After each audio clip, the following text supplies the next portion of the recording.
Bismillahirrahmanirrahim. Assalamu alaikum, dear audience. Welcome you all in today's program, New Bangladesh.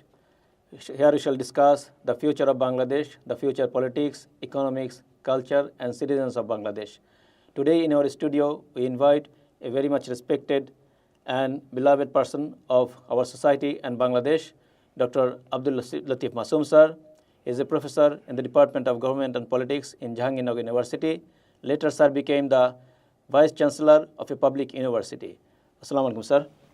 Thank you very much. Sir, if I ask you that how do you see the new Bangladesh, what will be your answer, sir? As you know, in Bangla language, the word new has got fascination to the people. Something new, something significant, something favorite, they term it new.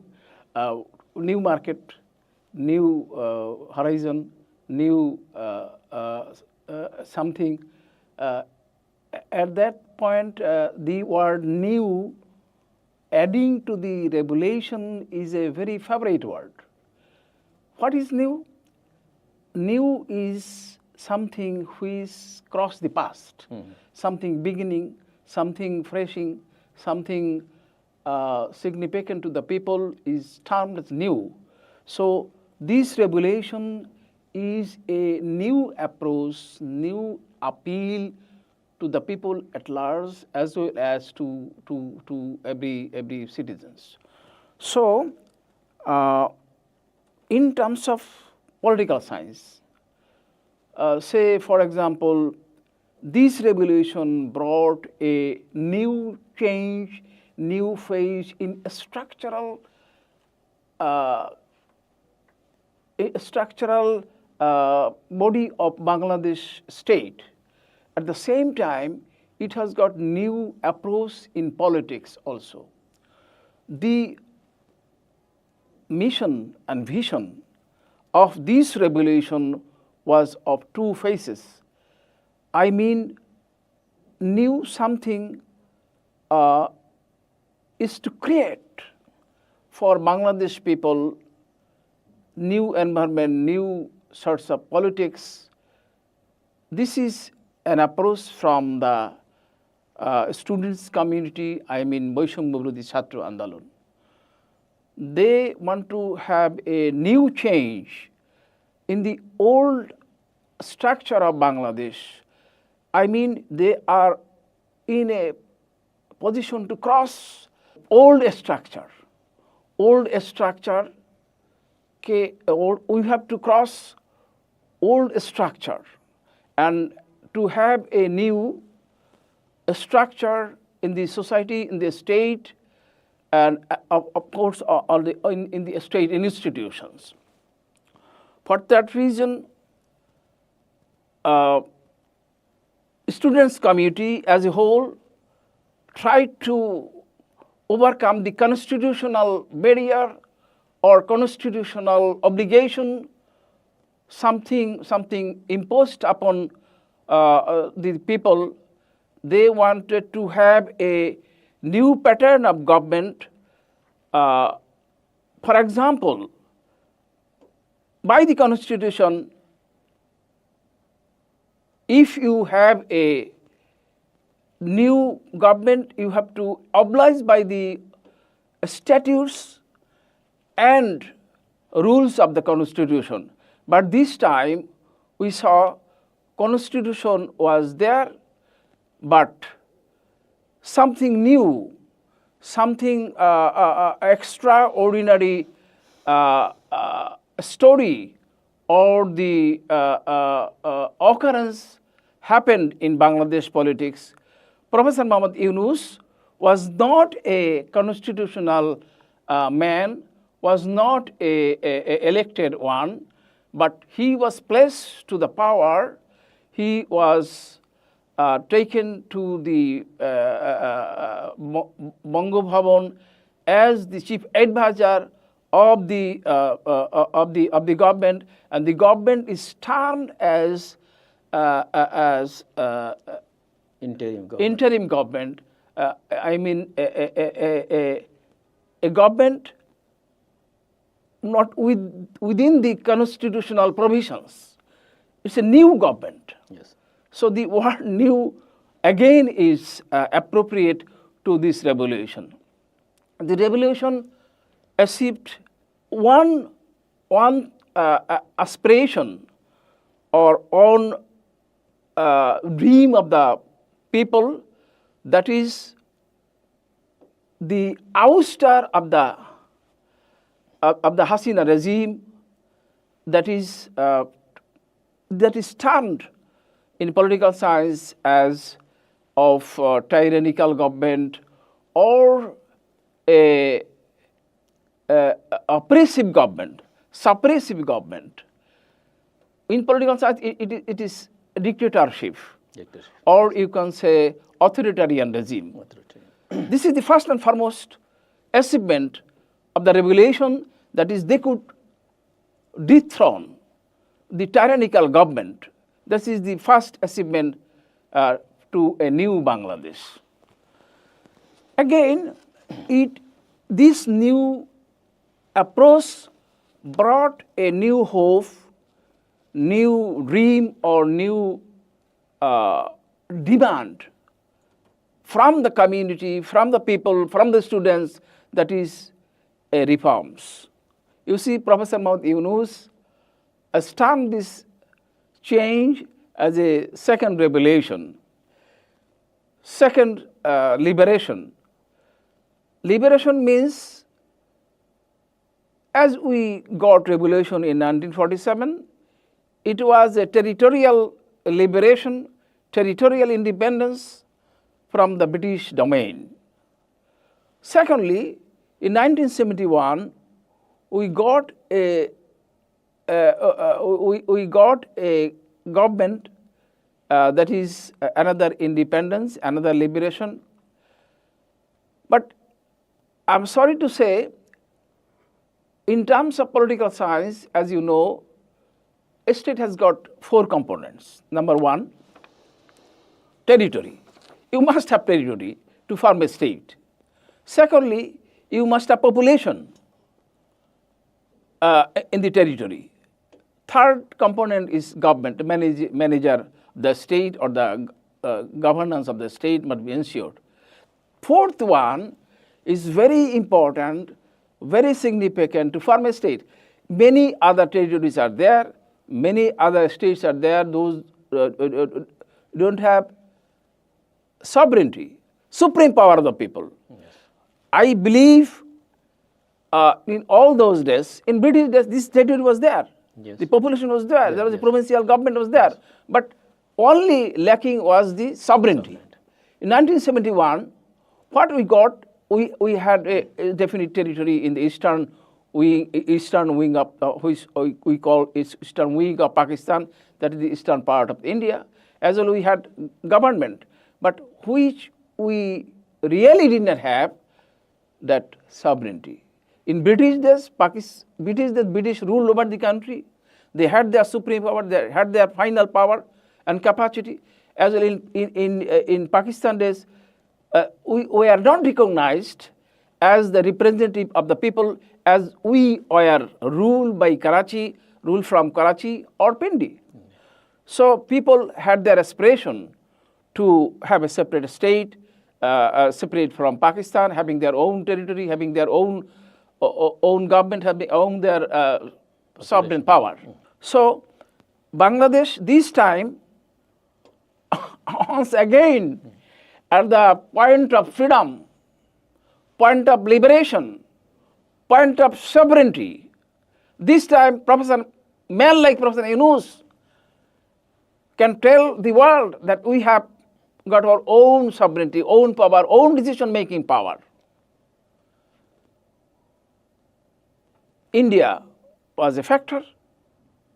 India openly tell us, on the other day, India celebrated 16 December, as you got perhaps known to everybody, they termed it Indo-Pakistan War. They won the war, but did not mention the role and sacrifice of the freedom fighters. So that is an example that we had certain obligations. Sheikh Hasina said, we have given everything to India. They cannot ignore it. But what we got? This is a crude and a bad example to Bangladesh people that border killings were there every day, everywhere. You know the story of Felani. Felani was hanged on the of the border for indefinite time. Even we were not given the common needs, for example, rice or onions in our time. They have got their own business, own terminology. We didn't get the water sharing, Tista marriage. But we were their friends. Once Sushma Swaraj said, "परसी पहले, लेकिन बांग्लादेश सबसे पहले." I mean, that is, neighbors are prioritized. They are given the first chance or first possibility. But Bangladesh is the first country to India. She should have opportunity first, privilege first. But subsequently we saw that Bangladesh didn't get anything but the occupation. They got the every rights, every favor from Bangladesh, right from transit, in waterways, in landways, in every ways we were subordinated. We are dictated by India. The foreign minister, the then Awami foreign minister, Dr. Momen. Dr. Momen, yeah. Dr. Momen Khan could not hide that. He once said, we talked to Delhi that Hasina should be in power. How she can be continued, we have talked to Delhi. That is the open utterances, open declaration from a foreign minister. So these examples are there that we were not liberated. This time we have got our second revolution. That is the new Bangladesh. Bangladesh people should understand that liberation is not a laissez-faire.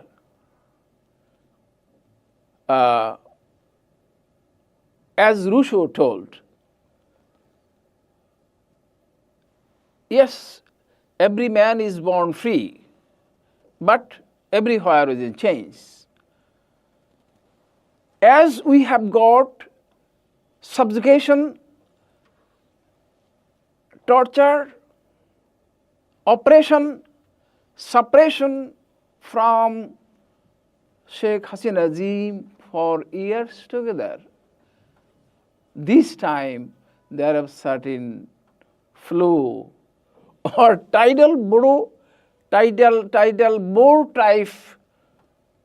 mass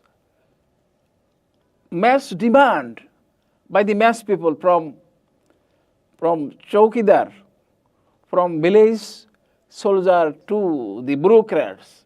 There is certain mass demand. That is the dilemma this new Bangladesh has to face. Thank you, sir. You have mentioned many points. You remarked many important points, I should say. Thank you again, sir. I am also a professor teaching in a university, and I taught in many universities, both home and abroad.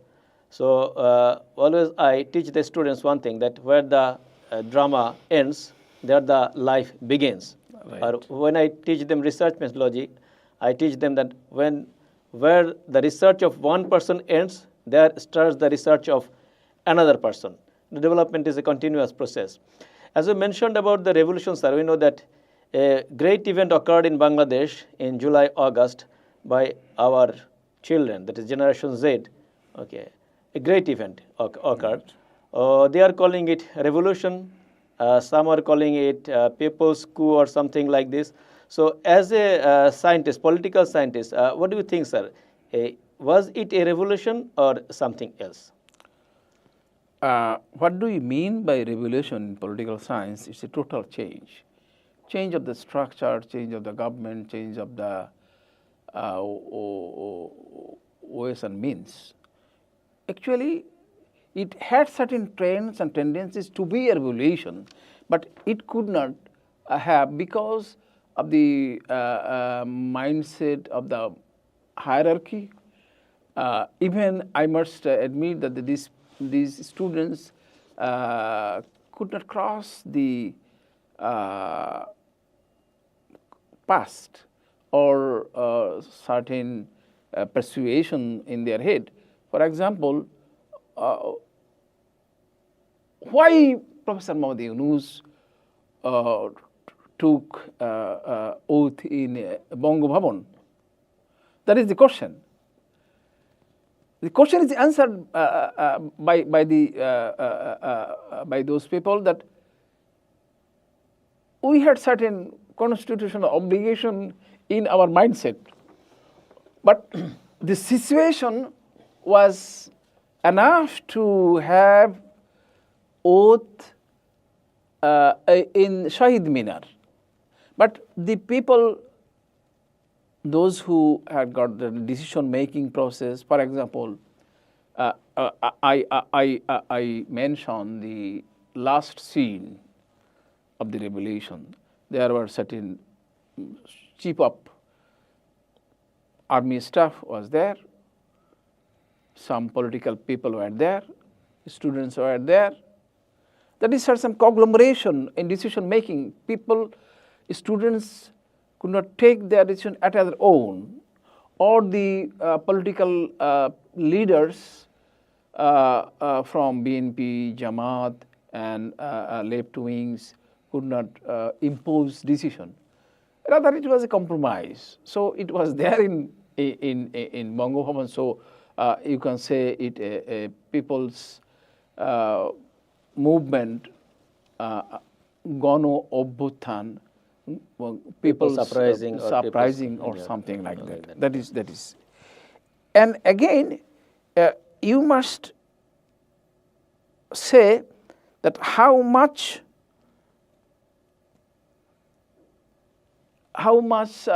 we achieved our goals by this uprising.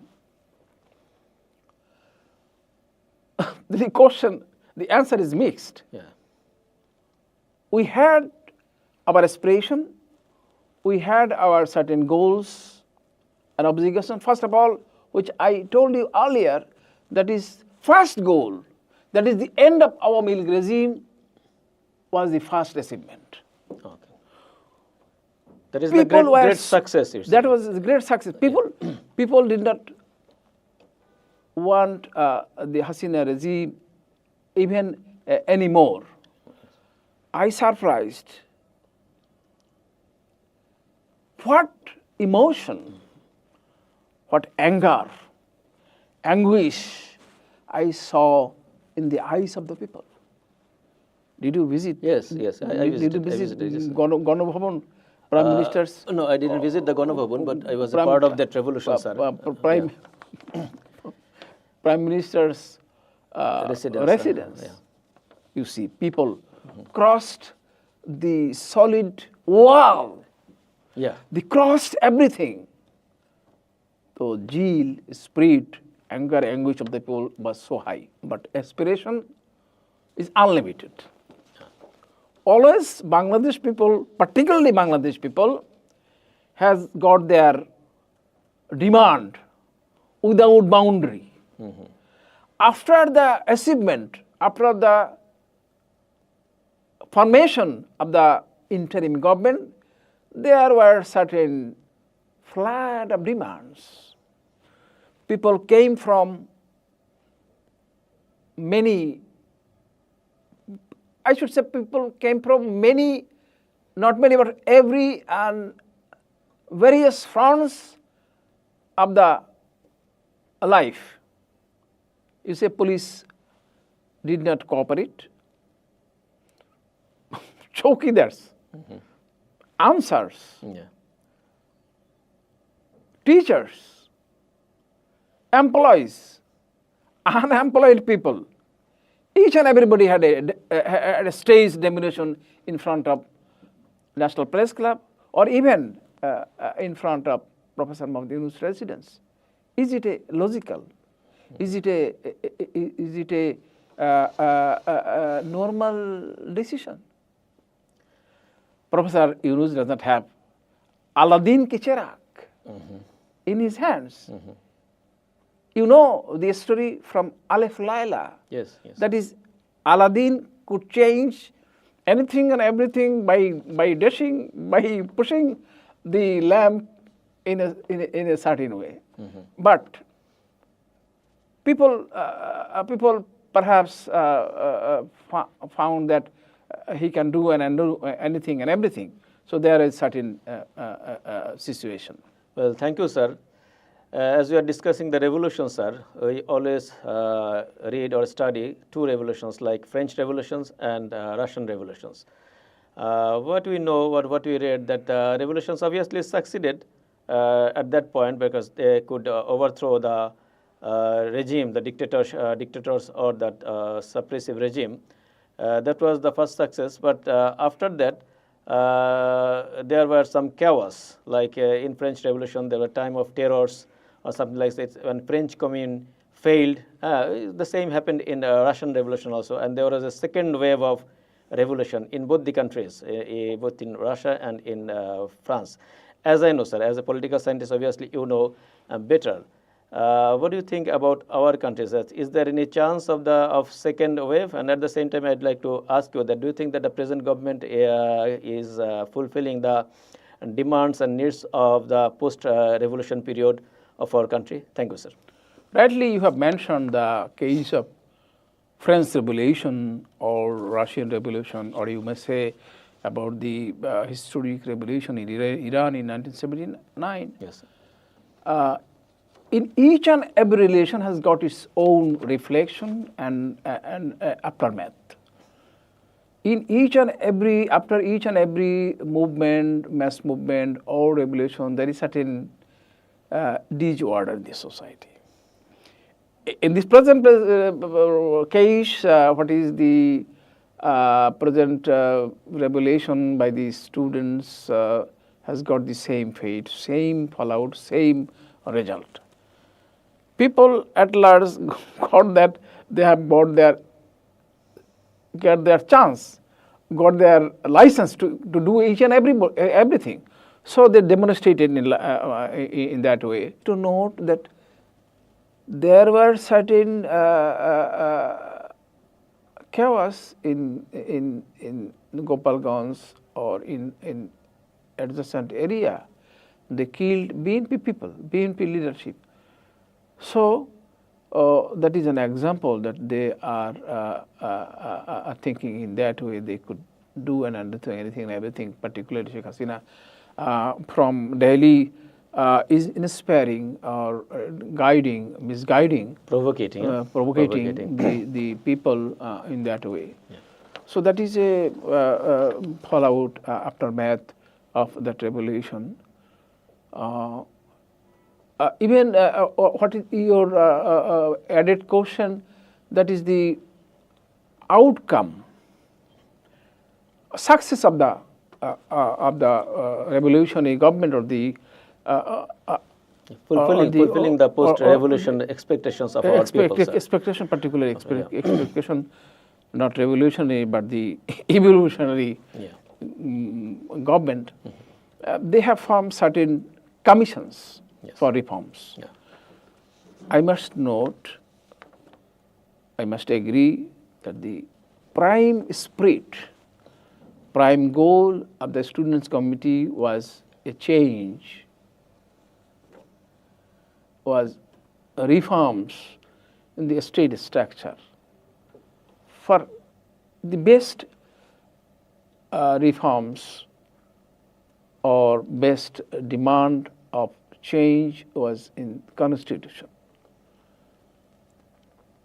As you noted perhaps, the interim government has got 11 commissions Yeah. for change. Yes, 11 commissions. It is for every purpose. You say constitution, Police department, administration, governance, health, media and industry, communication. media, communication, and so on. Yes. It's a plus point to the people, to the students as well as citizens at large, that certain agreement,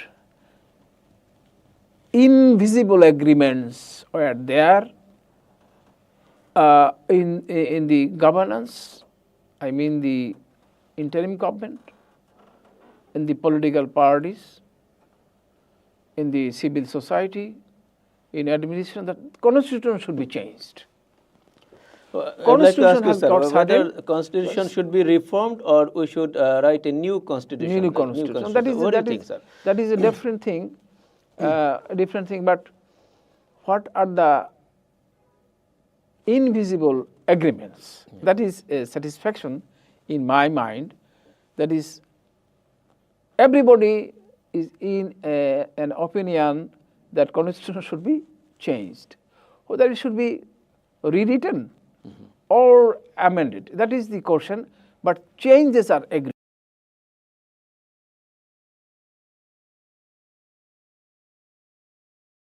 What are the balance of between the president? Number, there is separation of judiciary from the executive. Number 2. Number 3, decentralization of administration. Number 4, good governance, to ensure good governance. But the process of implementation is a very big, complex question, which you already uttered. Whether it should be rewritten, or should be amended by this present constitution. Amendment is better, is easier, but when you want to new constitution, it has got many complex issues for implementation, for formation. If you, for example, If you it is want just a new Bangladesh, then why not a new constitution? new constitution, that is. You see, revolution. you see, Revolution do not follow the everywhere- constitution. Okay. everywhere they are- Constitution should follow the revolution. Revolution. Yes. You are right in your proposition, but you must admit that there are certain merits and demerits for every sphere or for every point. But if the people are agreed upon to have a new constitution, there is no problem. Anything, everything depends upon the national consensus, which we told many times, national consensus, national consensus, national consensus. Now you see certain debate and debacles in the words and sentences of political parties and the student leaders. We suggested that the civil society suggested, and we hope that these minor problems, minor debate also should be minimized by national consensus. That is the mutual understanding, mutual dialogue, which Professor Yunus introduced earlier. So that is the way you can have a new Bangladesh. Thank you, sir. As regards political party, you know that any political party must have some ideology. Okay. You know that BNP, it has its own ideology of 19 points, and later it was 31. almost copied by Awami League in 1990 after the fall of Soviet Union. That they could realize that 19%, that ideology of BNP was right. Okay, so some of those points were copied by Awami League. So as regards forming a new political party, an ideology is a must. So do you think that the present Generation Z have some ideology or such ideology to form a new political party? Do you think so? That is a complex question. Yeah. Bangladesh has got certain political parties based on, we say, pragmatic or ideological. Yeah. Pragmatic parties are Awami League, BNP, and ideological parties are Communist Party and Jamaat Islami like. But I noticed that these political groups or the students don't have their own ideology at their own, or certain, for example, socialism, communism, Islam, nationalism, all these ideology are definitely or actively absent in the ideological formation, declaration and spirit of all those boys. I used a word on the other day, that is the mythoscria. Mythoscria, yes. Mythoscria. Interaction. That is Interaction, sir. mythoscria. Interaction. That is a new form of aspiration, action, ideology, mixturing all those ideology and actions, reactions. They are following a different path or different way of ideology. Thank you very much, sir. It was a nice discussion. Wish to see you again in this program, sir. Thank you very much. Thank you, dear audience. This was our today's discussion. Hope to see you again in New Bangladesh. Thank you very much. Assalamu alaikum.